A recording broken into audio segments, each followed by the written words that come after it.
எங்களுக்கு கேந்திப்பூ போட்ட நேரம் என்னமோன்னு தெரியல. இந்த கேந்திப்பூ எடுக்க ஆள் கிடைக்கல. பூத்து குலுங்கிக்கிட்டு இருக்குது பூவு. ஆனால் எடுக்க ஆள் கிடைக்காம நிறையா பூ வீணாக போய்கிட்டு இருக்குது. இந்த ஒரு பாத்தி தான் எடுத்திருக்கேன். அதுக்கு அங்கிட்டும் ஃபுல்லாக கிடக்குது. இதுக்கு இங்கிட்ட வந்து பார்த்திங்கன்னா இன்னுமே இந்த ஒரு பாத்தி முழுசாக முடிக்கல. ஒரு பாத்திங்கிறது இது பாருங்க. இந்த இடத்துல தெரியுதா ஒரு வரப்பு, அந்த அருவாமனைக்கிட்ட அங்கே இருக்க வரப்பு திருப்பி இங்கே இருக்குது. இதான் வரப்பு.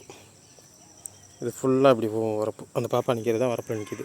இதான் ஒரு பாத்தியில் இவ்வளோ தான் எடுத்திருக்கேன். ஆனால் வந்து பார்த்திங்க அப்படின்னா பூ வந்து முக்கால் பாத்தி தான் எடுத்திருக்கேன்.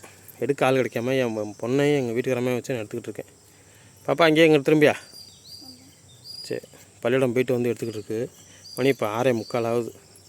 எதிர் வெயிலுங்கிறதுனால உங்களுக்கு பளிச்சுன்னு இருக்குது. அப்படி ரொம்ப இருட்டிக்கிட்டு தெரியும்.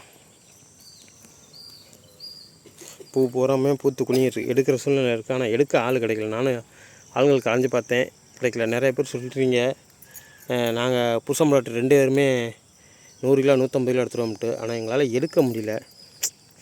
என்னன்னு தெரியல. அதனால் வந்து பார்த்திங்க அப்படின்னா எங்களால் முடிஞ்ச அளவு பூ எடுத்துக்கிட்டு இருக்கோம். இப்போவே வந்து பார்த்திங்க அப்படின்னா அங்கே தான் அந்த சாக்கு, சின்ன சாக்கு வச்சுருக்கோம் பாருங்கள். அது சின்ன சாக்கு எடுத்துகிட்டு வந்துட்டேன் இன்றைக்கி. அதனால் வந்து பார்த்திங்கன்னா அந்த சாக்கில் எடுத்துருக்கேன். 3/4 சாக்கு இருக்குது. கிட்டத்தட்ட ஒரு 5 கிலோ பூ இருக்கும். 5 கிலோ கூட கம்மியாக தான் இருக்கும். நான் இந்த குறைய எடுத்துகிட்டு போகலாம் அப்படின்ட்டுருக்கேன். ஆனால் எப்படி இருந்தாலும் ஒரு 7:30 7:45 8 மணி ஆயிரும். எங்களோட பொழப்பு இப்போ தான். ஒவ்வொரு விவசாயோட பொழப்பும் இப்படி தான் இருக்கா, இல்லை என் பொழப்பு தான் இப்படி இருக்கா அப்படிங்கிறத நீங்கள் கீழே கமெண்டில் சொல்லுங்கள்.